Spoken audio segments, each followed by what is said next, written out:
Buenos días, hermanos. Señor les bendiga. Es una bendición de nuevo estar con ustedes. Hoy vamos a dar inicio a nuestro estudio en el libro de Gálatas. Vamos a estudiar el libro de Gálatas. Vamos a estudiar este libro sistemáticamente, capítulo por capítulo, verso por verso. Hoy vamos a hacer una introducción al libro de Gálatas. ¿Por qué tenemos el libro? ¿A quién se escribió? ¿Y cuál es el mensaje en el libro? Y vamos a pasar unas buenas semanas aquí, un par de semanas, bastantes semanas yo creo, hablando acerca de este importantísimo libro, esta carta. Lo que es Gálatas es una carta, aunque normalmente les llamamos libros, pero es una carta que se escribió a las iglesias en el sur de Galacia, o más bien en la región de Galacia. Y entendemos estas cosas, vamos a ponerlas en el contexto bíblico de dónde vinieron y por qué las tenemos en la Biblia, y luego vamos a ver otras cosas que son características de esta carta. Como les digo, comenzamos hoy nuestro estudio y en verdad creemos que va a ser de mucha bendición.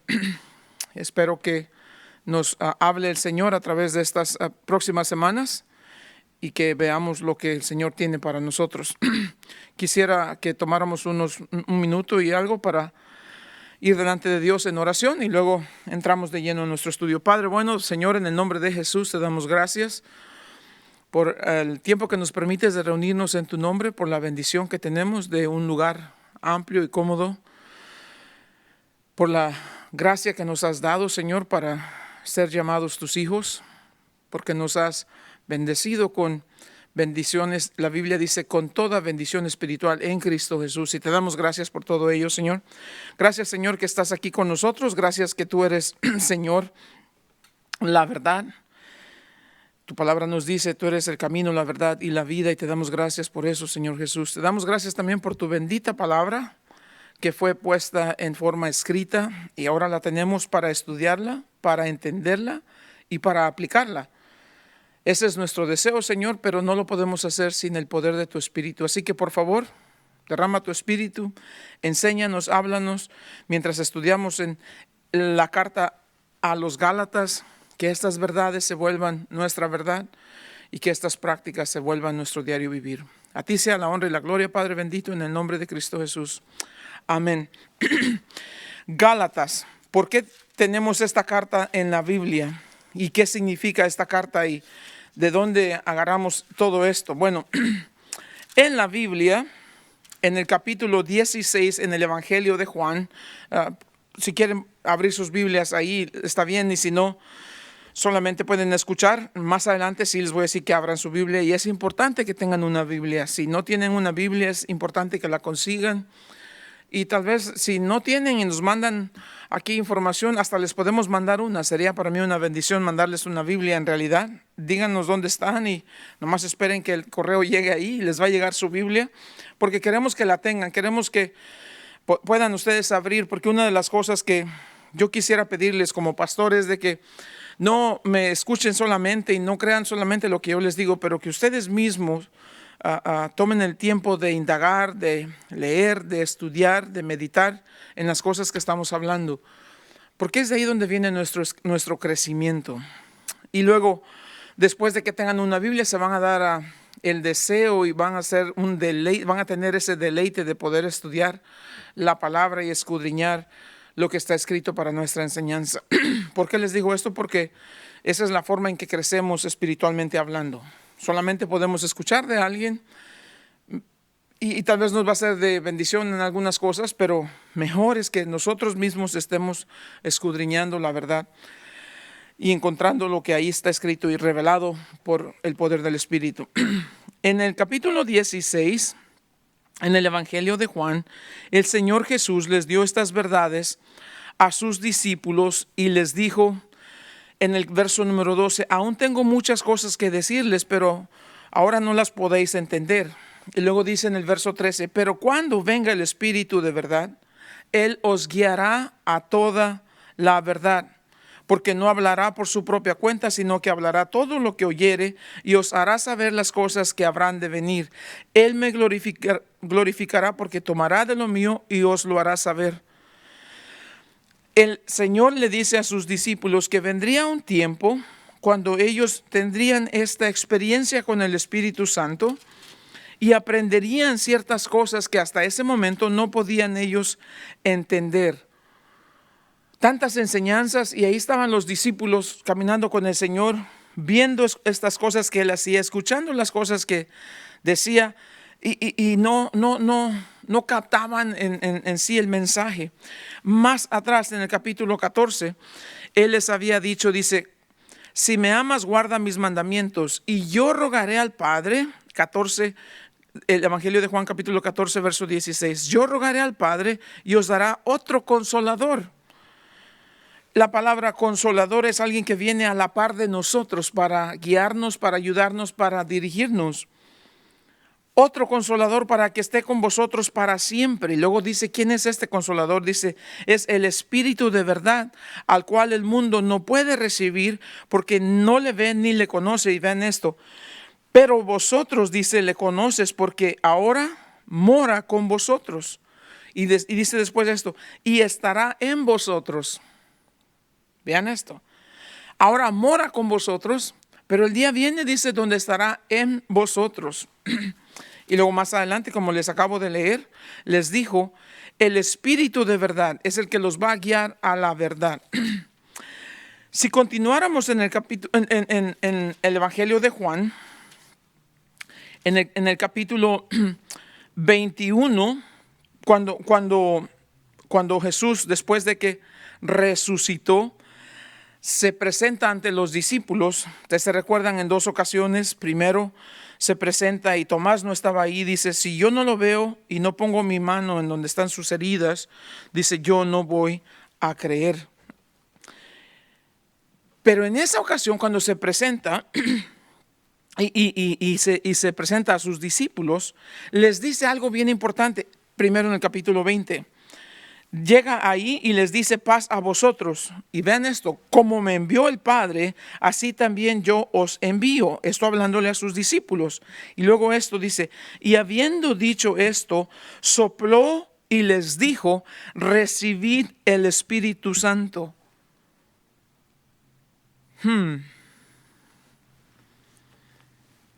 Recibid el Espíritu Santo.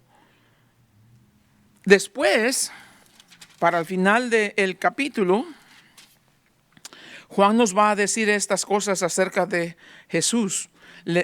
Nos habla y nos dice que, dice, y hay también muchas otras cosas que Jesús hizo, las cuales si se escribieran una por una, pienso que ni aún en el mundo cabrían los libros que se habrían de escribir. Dice que no es todo lo que aquí está escrito lo que Jesús hizo, obviamente. Entonces, vean esto. Jesús dice que vendría el Espíritu Santo, que estaría con ellos, o más bien que ya estaba con ellos, pero vendría el día en que estaría en ellos. Aquí en el capítulo 20 nos dice que ahora el Espíritu Santo ya está en ellos, en este grupo de personas que estaban reunidos ahí en el día de la resurrección, el primer día de la semana, las puertas cerradas, los discípulos reunidos. Jesús se presenta, les dice, paz a vosotros, y luego les envía, dice, así como el Padre me envió a mí, ahora yo los envío a ustedes. Pero antes de eso dice, reciban el Espíritu. Sopló en ellos y les dijo, reciban el Espíritu. Pasan de que el Espíritu esté con ellos a el Espíritu estar ahora en ellos. ¿Entendemos esto? Súper importante de entender esto, porque vamos a ver entonces por qué se escriben estas cosas en Gálatas y cuál es el significado de las mismas. Al final de todas estas cosas, vamos a darnos cuenta que les dice estas instrucciones. Lucas, en el Evangelio de Lucas, en el capítulo 24, para ser más precisos, dice que Jesús viene cuando ellos están reunidos, los discípulos, y aquí Lucas nos da un poquito más de detalles de lo que Juan no nos dijo. Entonces dice que ahí se juntó con ellos y luego les habla y les va a decir estas cosas después a los discípulos. Dice, estas son las palabras que os hablé aún estando con vosotros, que era necesario que se cumpliese todo lo que está escrito de mí en la ley de Moisés, en los profetas y en los salmos. Entonces les abrió el entendimiento para que comprendiesen las escrituras. Y dijo, así está escrito y así fue necesario que el Cristo padeciese y resucitase de los muertos al tercer día, y que se predicase en su nombre el arrepentimiento y el perdón de pecados en todas las naciones, comenzando desde Jerusalén. Y vosotros sois testigos de estas cosas. Aquí viene lo importante. He aquí, yo enviaré la promesa de mi Padre sobre vosotros, pero quedaos vosotros en la ciudad de Jerusalén hasta que seáis embestidos de poder desde lo alto. Vean esto. Jesús dijo, el Espíritu está con vosotros, ese va a estar a la par de ustedes, ese es el Consolador, es el Espíritu de verdad. El Espíritu dejará de estar solamente con vosotros y estará en vosotros. Y aquí dice, y viene todavía uno más, mi Padre enviará la promesa que vendrá sobre vosotros. Me encanta eso. La promesa del Padre que vendría, dice, sobre ellos. Y entonces dice que van a ser testigos de Jesús. Ahora bien, ojalá que no hayan perdido el punto que queremos hacer aquí. Capítulo 1 del libro de los Hechos. En el capítulo 1 del libro de los Hechos, esto es después de la muerte, después de la resurrección de Cristo Jesús, encontramos que es el libro de los Hechos. El primer libro después de los Evangelios es el libro de los Hechos. Muchas veces le decimos los Hechos de los Apóstoles, en realidad debería ser llamado los Hechos del Espíritu Santo, porque es la obra del Espíritu Santo. Lucas, que escribió el Evangelio de Lucas, también es quien escribe el libro de los Hechos. Y dice aquí en el capítulo 1 de Hechos, dice, en el primer tratado, oh Teófilo, está dedicando este libro a Teófilo, hablé acerca de las cosas que Jesús comenzó a hacer y a enseñar hasta el día en que fue recibido arriba, después de haber dado mandamientos por el Espíritu Santo a los apóstoles que había escogido, a quienes también después de haber padecido se presentó vivo con muchas pruebas indubitables, apareciéndoseles durante 40 días y hablándoles acerca del reino de Dios. Y estando juntos les mandó que no se fueran de Jerusalén, sino que esperasen la promesa del Padre, la cual les dijo, oísteis de mí. ¿Se acuerdan de esa promesa, verdad? Ok. ¿Qué es la promesa? Porque Juan ciertamente bautizó con agua, mas vosotros seréis bautizados con el Espíritu Santo dentro de no muchos días. Entonces los que se habían reunido le preguntaron diciendo, Señor, ¿restaurarás el reino de Israel en este tiempo? Y él les dijo, ¿no os toca a vosotros saber los tiempos o las sazones que el Padre puso en su sola potestad? Aquí viene el punto. Pero recibiréis poder cuando haya venido sobre vosotros el Espíritu Santo, y me seréis testigos en Jerusalén, en toda Judea, en Samaria y hasta lo último de la tierra. Capítulo 2 del libro de los Hechos. ¿Cuándo llegó el día de Pentecostés? Pente quiere decir 50. Pentecostés, quiere decir 50 días después de la resurrección de Cristo Jesús. Estaban todos unánimes y de repente vino del cielo un estruendo como de un viento recio que soplaba, el cual llenó toda la casa donde estaban sentados, y se les aparecieron lenguas repartidas como de fuego, asentándose sobre cada uno de ellos, y fueron todos llenos del Espíritu Santo. Y comenzaron a hablar en otras lenguas según el Espíritu les daba de que hablasen. Entonces, Jesús les dijo, el Espíritu ahora está con ustedes, después estará en ustedes. Jesús sopló, les dijo, reciban el Espíritu. Ese es el momento en que ellos se convierten, por así decirlo, nacen de nuevo estos discípulos. Pero Jesús les dice, pero necesitan esperar porque hay algo más para ustedes. Vendrá esa experiencia donde el Espíritu estará sobre vosotros.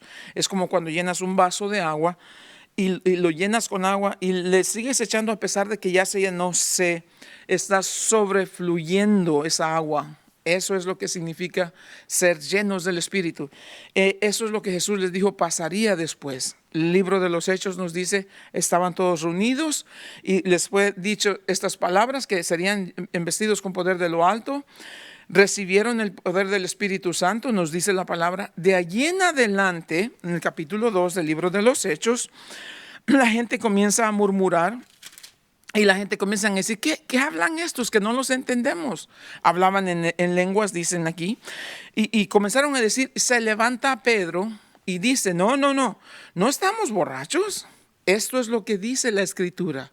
Y comienza Pedro a explicar desde las profecías en Joel y diciendo, Dios había prometido que habría de enviar su Espíritu Santo y habría este avivamiento, este mover del Espíritu.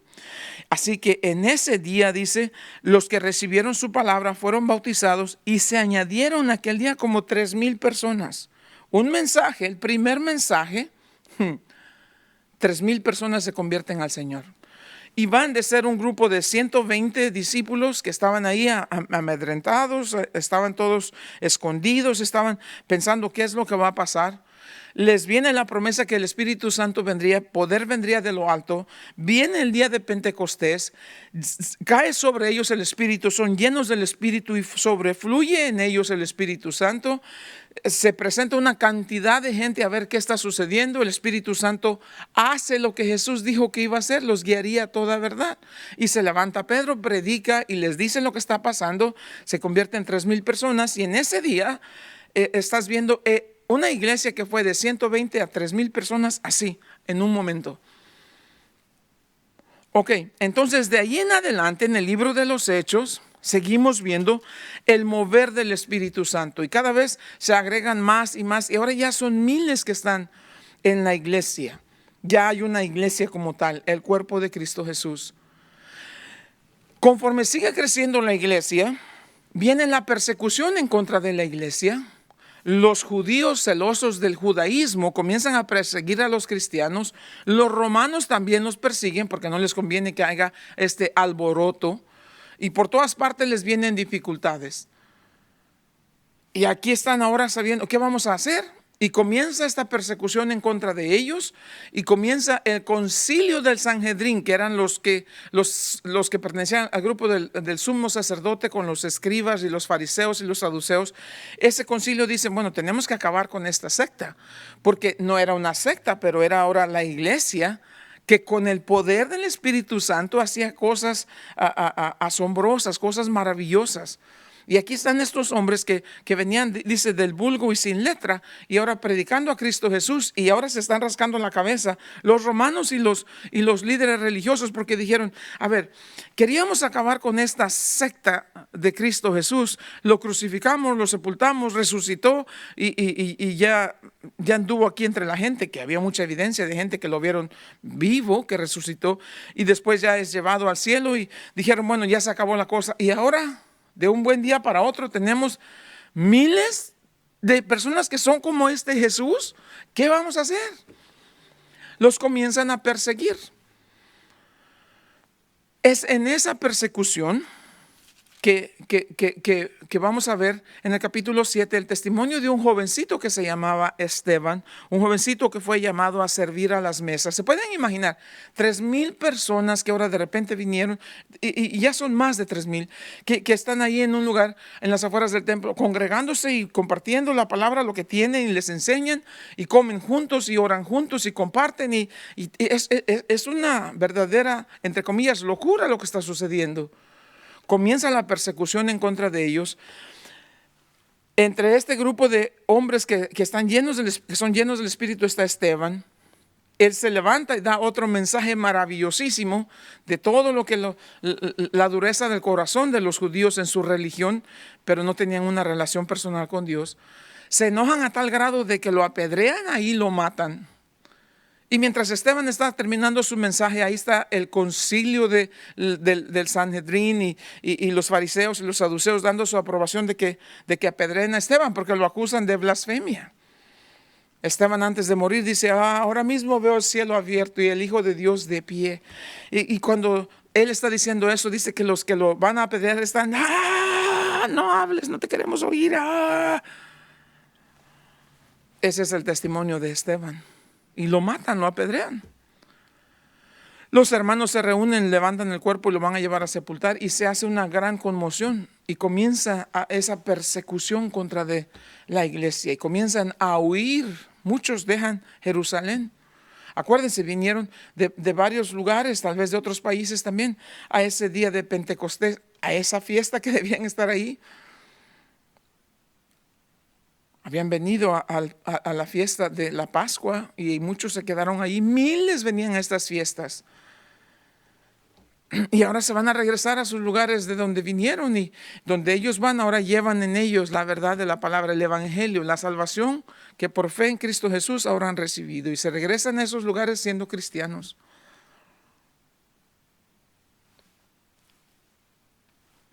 Gálatas nos va a hablar de este hombre cuyo nombre era Saulo, y que después se va a convertir a Pablo, le va a cambiar su nombre el Señor, su nombre va a ser cambiado. Saulo, que después es Pablo. Entre ese grupo de personas que aprobaron la ejecución de Esteban, estaba este joven que se llamaba Saulo. Los que lo iban a apedrear a Esteban, se quitaban la túnica y la ponían ahí, dice que la pusieron a los pies de Pablo, y Pablo estaba ahí dando su aprobación de que apedreen a Esteban. Saulo se toma la responsabilidad de ir a diferentes ciudades a encontrar donde quiera que encontrase cristianos para traerlos y para entregarlos a las autoridades en Jerusalén. Los acusan de ser cristianos, los acusan de ser una secta, los acusan de hablar de otro Dios, los acusan de hablar de otro César y quieren usar a los romanos para perseguirlos y se suelta una persecución. Saulo está en el centro de todo esto.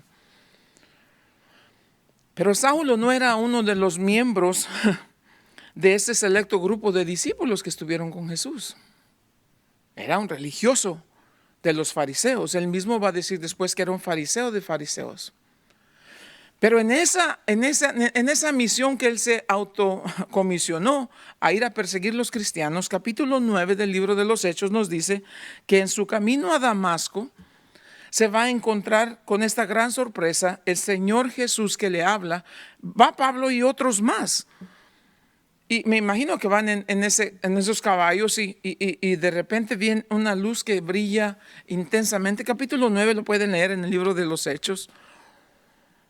Y cae a tierra y está allí y ve esa luz y escucha, pero los demás no escuchan nada. Y Pablo, o Saulo más bien, queda allí tirado y dice, ¿qué está pasando aquí? Y escucha una voz que le dice, Saulo, Saulo, ¿por qué me persigues? Y él dice, ¿quién eres? Jesús le dice, yo soy Jesús, a quien tú estás persiguiendo. Señor, ¿qué quieres que haga? No puede ver porque la luz lo ha dejado ciego momentáneamente. Dice, ponte de pie porque serás llevado a la ciudad y cuando llegues ahí se te dirá lo que vas a hacer. Dios envía a un hombre con el nombre de Ananías y le dice a Ananías, él está en la ciudad y le dice, Ananías, levántate y ve y busca a este hombre en tal calle, se llama Saulo. No. Yo no puedo ir a buscarlo, ese es malo. Él ha causado gran mal a los cristianos. No, ve, búscalo, porque el instrumento escogido me es. Yo le voy a enseñar cuánto le es necesario padecer por causa de mi nombre. Ananías va y lo encuentra. Allí está Pablo y no puede ver. Ananías dice, hermano Saulo, el Señor me envió para orar por ti, para que recibas el Espíritu Santo. Oró por él, le cayeron estas como escamas de los ojos y pudo ver. Y se levantó y recuperó el ánimo. Y desde ese momento Saulo se va a convertir en el más grande evangelista de todos los tiempos después de Cristo Jesús. Pero va a tener un serio problema, porque él viene de los que perseguían a Jesús. Los cristianos no le tienen confianza. Y la iglesia en Jerusalén, la iglesia que comienza con Pedro, con Pablo, con Pedro, con Juan, con Santiago, con Mateo, con ellos, No le tienen confianza porque este es el enemigo. Pablo era el terrorista más grande de esos tiempos. En cierta manera, Pablo era como un anticristo para ellos. Los apresaba, hombres y mujeres. Él le daba igual, mataba a quien encontraba. O más bien arrestaba y lo llevaba para que los mataran, los ejecutaran. Y con muchas cosas ahí, recibe a Jesús, inmediatamente comienza a predicar que Cristo Jesús es el Mesías. Ahora imagínense lo que eso significa, pues. Haz de cuenta como el peor de los criminales, de un día para otro ya es cristiano y ahora anda predicando por todos lados, nadie le cree. Y si hay una iglesia que esté con él, van a decir, ¿qué clase de iglesia es ahora esa iglesia? Que mira a quién tienen ahí predicando. Las cosas son muy difíciles para Pablo. Entonces Pablo se va a quedar en esta región, en Antioquía, y se va a dedicar a compartir con ellos ahí en esa región. Después, más tarde, con otros, iniciarían un viaje misionero a esta región, que se le llama la región de Galacia, lo que es esta área de Asia, la parte al este de Jerusalén y toda esa Asia Menor que se conocía por ahí, entre esa región de Turquía. Y va a comenzar a ir ahí predicando a Cristo Jesús de pueblo en pueblo. Entonces, cuando él predica y sale de estos pueblos, detrás de él vienen judíos que se convirtieron al cristianismo, pero están compartiendo una versión corrompida del evangelio. Porque están diciendo, a ver, espérate, la salvación por fe en Cristo Jesús no tiene sentido. Pero la santificación por fe, pues no, tendremos que hacer algo para que se vea en verdad que somos cristianos. Y ellos empiezan a compartir que está bien si recibiste a Jesús por fe, pero todavía te falta para que seas un verdadero cristiano. Tu salvación no es completa. ¿Qué es lo que te hace falta? Te hace falta la circuncisión y te hace falta que obedezcas la ley. Obviamente eso es una versión equívoca del Evangelio. El Evangelio dice que somos salvos por gracia, por medio de la fe en Cristo Jesús, punto. No tenemos que agregarle nada más. Entonces, cuando Pablo sale de estas ciudades, vienen estos diciendo, no le pueden creer a Pablo. Pablo ni siquiera es uno de los originales apóstoles, ni siquiera es un apóstol. De hecho, Pablo es un traidor. Traicionó a los verdaderos líderes religiosos de Israel, a los fariseos, y también está traicionando a los cristianos porque está predicando un evangelio que no es verdadero. Pablo no está predicando de que sea necesaria la circuncisión. ¿Ves? Pablo está equivocado. No puede ser así. Por eso es que Pablo, después de todos estos problemas, escribe esta carta que se llama la carta a los Gálatas. Y en esta carta, su deseo es poner en orden estas cosas que se han venido diciendo por estos falsos maestros que supuestamente vienen de Jerusalén, enseñando un evangelio que no es el evangelio de la gracia, pero es un evangelio de obras. ¿Entendemos? La carta de los Gálatas se conoce como la carta de declaración de independencia. No me gusta porque el cristiano no es independiente. El cristiano más bien debería ser dependiente en Dios en todo momento. Prefiero llamarle la carta magna de la libertad espiritual. A eso sí me gusta, eso sí, con eso sí estoy de acuerdo. El principal mensaje en esta carta de los Gálatas es la libertad cristiana. Nuestro estudio se va a basar en la libertad que tenemos como cristianos. Ese es el tema principal de la carta de los Gálatas. ¿Qué tipo de libertad estamos hablando? Libres del pecado, libres del juicio, libres del infierno, libre de toda forma de esclavitud espiritual, libres para poder cumplir los propósitos en la gracia de Dios. Esa es la libertad que vamos a hablar en Gálatas.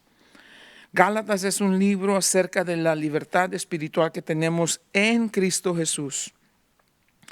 Y libertad es una palabra muy importante en nuestros días.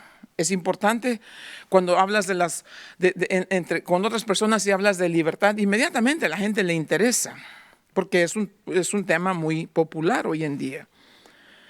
Hombres y mujeres por igual en la cultura que vemos en el mundo alrededor de nosotros. Todos quieren tener esta libertad, entre comillas. Pero libertad es un problema también cuando no se entiende lo que es principalmente libertad. Nunca ha habido en otro tiempo de la historia un tema más confuso que el de la libertad, como el de hoy en el mundo en que vivimos. Las personas piensan que ser libre se trata de hacer lo que tú quieras cuando tú quieras y que nadie te diga nada. Las personas piensan que eso es ser libre. Las personas dicen que no hay morales absolutos. Y si no hay moral absoluta, entonces dice, no debe haber restricciones para nada. Y eso dicen porque no quieren reconocer que tenemos una responsabilidad y que esa responsabilidad nos hace acreedores de un juicio. La gente demanda libertad para pensar, para hacer, para decir, para actuar, para ir donde quieran, para estar en desacuerdo, para disentir, libertad de la autoridad, libertad de todo lo que tenga que ver con la ética y la moral en el mundo en que conocemos. Pero esa no es libertad. Eso es una gran decepción, es una gran mentira. Porque no hay libertad para el alma no regenerada. Esa alma no regenerada jamás va a poder ser libre porque está en esclavitud al pecado. Es decir, cuando vemos estos estudiantes, y yo les puedo decir 2 o 3 cosas acerca de esto. Cuando vemos estos estudiantes en México organizando estas grandes manifestaciones y estos desórdenes que causan en muchas partes en Latinoamérica, ¿qué quieren? ¡Libertad! Jamás van a poder ser libres, ni siquiera entienden lo que es libertad. Si su alma todavía sigue en esclavitud al pecado, no existe tal cosa. Son 2 cosas que no son congruentes en la vida de una persona. Eso no es libertad. Si acaso pudieran decir de libertad, la única libertad que tienen es la libertad de escoger qué tipo de pecado van a cometer. Pero no son libres del pecado, no son libres de la culpa, no son libres de la condenación. Por lo mismo no son libres del temor. No son libres del juicio, no son libres del juicio eterno, el castigo eterno, porque todo eso es una mentira. Soy libre de hacer con mi cuerpo lo que quiera, dicen las mujeres defendiendo el aborto. Soy libre de vivir con quien yo quiera, dicen los homosexuales. Las lesbianas, yo soy libre de casarme con quien yo quiera.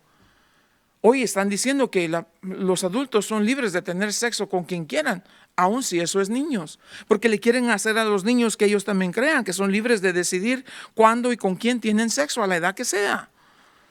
Son libres, dicen las personas, de usar drogas la que ellos quieran, porque su cuerpo es su vida.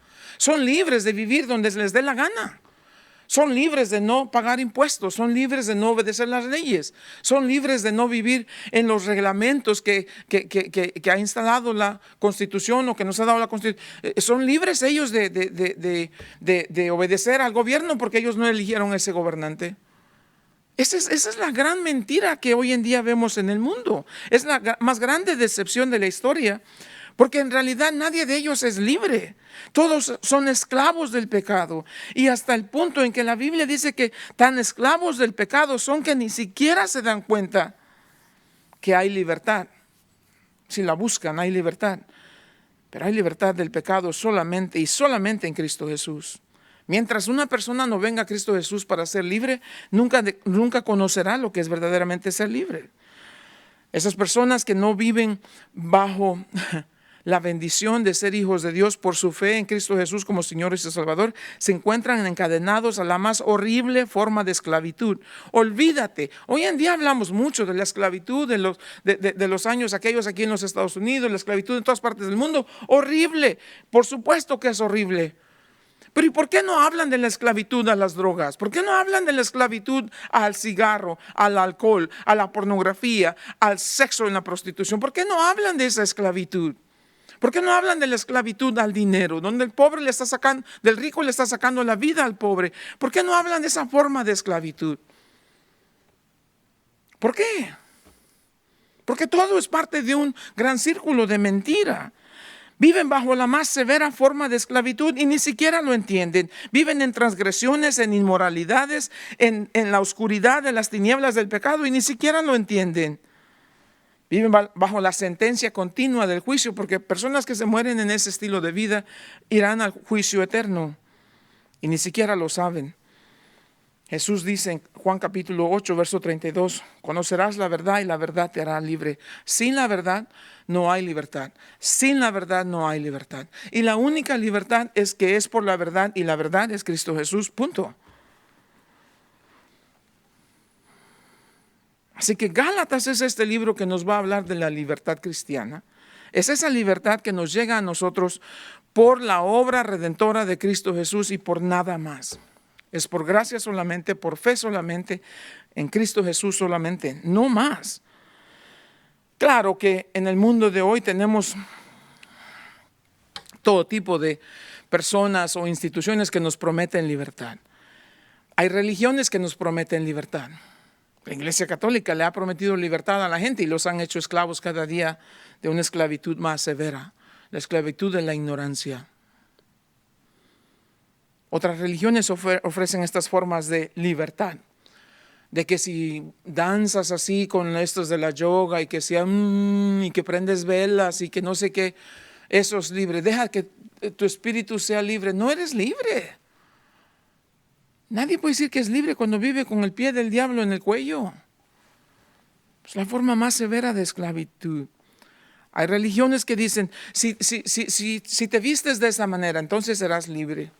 Si asistes aquí serás libre, si guardas las reglas, si haces esto, nada de eso, esa es una esclavitud severa, eso es una esclavitud horrible. Pero en el otro lado de ese tipo de esclavitud están aquellos que dicen, no, libre es tener la capacidad de romper las reglas, de romper las normas. No, tampoco eso no es ser libre. Si quieres ser completamente libre, dice, haz lo que quieras y donde quieras. No, eso no es ser libre. Si sigues estos, si fumas marihuana, conocerás la libertad. No, eso se llama drogadicción. Pero es legal, sigue siendo drogadicción legal. Otros son espiritualmente masoquistas. Esa es la única manera de explicarlo. ¿Cómo puedes entender un país que se están muriendo de hambre y aún así no pueden comerse las reses, las vacas, porque son sagradas? Es un país que se está muriendo de hambre y no puedes exterminar esa plaga de las ratas, porque las ratas pueden ser parientes que reencarnaron. ¿Cómo puede ser tal cosa? Eso es ser esclavo de la peor forma y eso es la esclavitud a la ignorancia, a la idolatría. Pueden investigar ustedes cómo ha habido gente que se han hecho esclavos de estos gurús, de estas gentes que son los iluminados. Eso es masoquismo espiritual. No, la libertad viene de estar desconectado de todo. Por eso tenemos tantos indigentes en tantos países. No hay libertad. No hay tal cosa. Y eso es lo que Gálatas nos va a enseñar, porque estos hombres falsos maestros vienen diciendo, no. Si quieres verdaderamente ser un buen cristiano, ya creíste por fe, ya recibiste por fe. Ok, eso está bien, pero ahora tienes que observar la ley, tienes que guardar la ley, tienes que obedecer la ley y comienza por circuncidarte. Eso es hacerte esclavo otra vez de los mismos requerimientos de la ley. No hay tal cosa como ser libre observando la ley o sirviendo la ley, porque no puedes guardar la ley. Si quiebras uno de los mandamientos de la ley, eres culpable de todos. Eso es lo que Gálatas nos va a enseñar. Eso es lo que nos va a escribir aquí y nos va a decir, no hay libertad en hacerte esclavo de la ley. No hay tal cosa. Es una mentira y eso es una falsa enseñanza. Entonces, ¿cómo es que yo puedo ser libre? Entonces la pregunta sería de cada uno de nosotros. Bueno, tienes que entender que tu problema de no ser libre no es un problema en el exterior, es un problema dentro de ti, es en tu corazón. Eso se llama pecado. Tú eres el problema. Y tú nunca vas a ser libre de tu pecado, de tu problema, hasta que no seas una versión diferente de quien tú eres. ¿Qué quiere decir con eso? Necesitas morir a ti, necesitas nacer de nuevo, necesitas morir a la carne y nacer del Espíritu. Solamente entonces entenderás lo que es libertad. Necesitas reconocer que ese es tu problema. Entonces, solamente un par de versos aquí para que vean la magnitud de lo que Dios nos va a decir en este libro y por qué es importante. Dice, estad pues firmes en la libertad con que Cristo nos hizo libres, pasado, nos hizo libres. Estad pues firmes en la libertad con que Cristo nos hizo libres y no estéis otra vez sujetos al yugo de esclavitud. Ese es el punto principal en Gálatas, un llamado a la libertad cristiana. Un llamado a ser verdaderamente libre. ¿Cómo? Por nuestra fe y nuestra esperanza en Cristo Jesús y en nada más. Mientras somos esclavos del pecado, nunca podemos hablar de libertad. Pero es en Cristo Jesús que encontramos esa libertad. Somos libres del pecado, somos libres del poder del pecado, somos libres de la paga del pecado, somos libres de la consecuencia después y eventualmente en el futuro seremos libres de la presencia del pecado.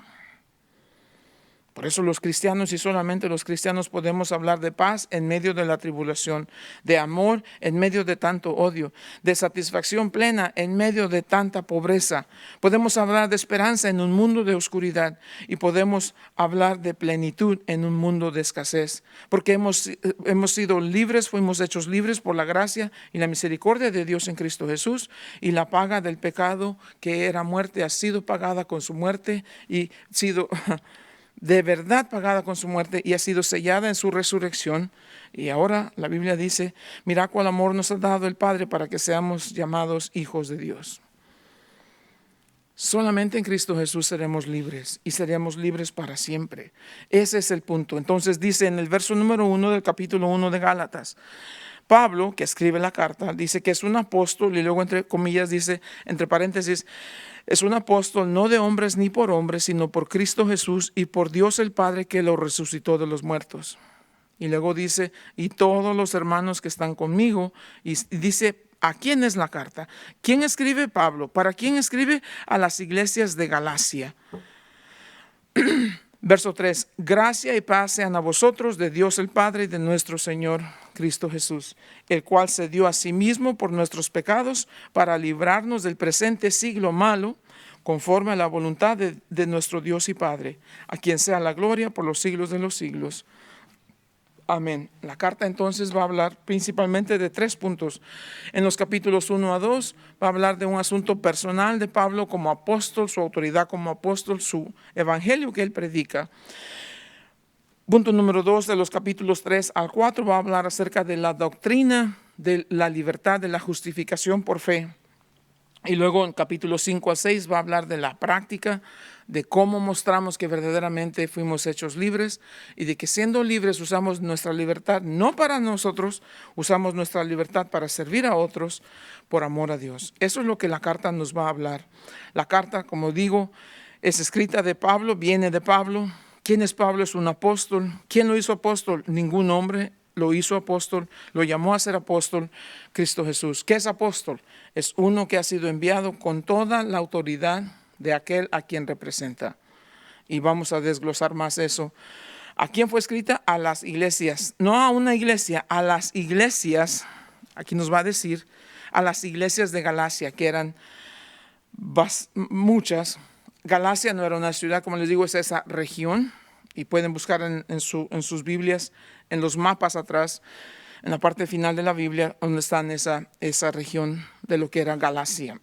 Entonces, ¿de qué se trata la carta? Se trata de 2 temas específicos. Se trata de la gracia y se trata de la paz. Si no hemos entendido gracia, jamás podemos disfrutar de la paz. La gracia de Dios nos hace vivir en paz con Dios y experimentar la paz de Dios, que son 2 temas muy importantes. La gracia, un regalo no merecido, pero vamos a descubrir que gracia no es algo, gracia es alguien. Y ese alguien es Cristo Jesús. Gracia sí, hay una definición de gracia como tal, pero gracia es Jesús. Ese es el regalo inmerecido. Cuando nosotros deberíamos morir por nuestros pecados, inmerecidamente Dios nos dio a nosotros, a Cristo Jesús, que viniera y tomara nuestro lugar en la cruz, y muriera por nuestros pecados y que resucitara para decirnos, mira, ya morí por tus pecados, he resucitado y ahora te ofrezco salvación y vida eterna si crees en mí. ¿Y qué debo hacer, Señor? Cree en mí. ¿Cómo puedo creer en ti? Ya nos dijo anteriormente, ¿no es cierto? Por el Espíritu que va a estar en ti. No contigo, pero en ti. Ok, si el Espíritu llega a estar en mí, ahora creo en ti, Señor. Entonces soy salvo en ti, Señor, en Cristo Jesús. ¿Qué hago ahora con mi vida ya que soy salvo? Ahora que eres salvo, nos va a decir el Señor, ve y sirve a los demás. Diles cómo Dios te hizo libre. ¿Qué hiciste tú para merecerlo? Nada. ¿Cómo lo recibiste? Por gracia. ¿Por qué creíste? Por fe. Ve y dile a otros que puedan hacer lo mismo que tú. Gracia y paz. Paz con Dios, ahora puedo vivir en la paz de Dios en medio de cualquier dificultad. Va a ser un tiempo maravilloso, en verdad.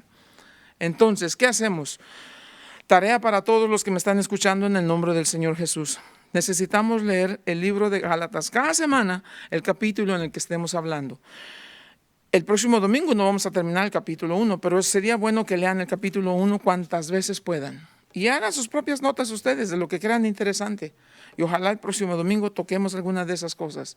Y luego terminamos el capítulo 1, estudiaremos el capítulo 2 y leemos el capítulo 2 hasta que lo terminamos y así. Y verán cómo va a cambiar nuestra vida. Porque si hay algo maravilloso en esta vida, si hay algo maravilloso en la vida del cristiano es entender vivo una vida en completa libertad.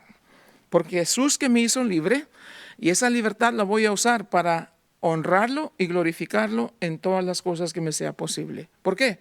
Porque tengo la llenura de su Espíritu. No solamente el Evangelio es una nueva vida, es un nuevo poder. Un nuevo poder que antes no tenía. El poder del Espíritu Santo en mí. Y con Jesús y el Espíritu Santo no hay nada imposible. Amén. Padre, en el nombre de Jesús, gracias te damos, Señor. Ponemos este estudio de Gálatas en tus manos. Te pido, Dios, que lo uses para tu honra y tu gloria. Y que tú nos ministres, que tú nos enseñes y que tú, Señor, a todos nosotros nos lleves a ese lugar donde verdaderamente entendamos lo que es ser libre y vivamos en esa libertad a la que tú nos llamas. Dices, estad pues firmes en esa libertad con que Cristo nos hizo libres. A ti sea la honra y la gloria en Cristo Jesús.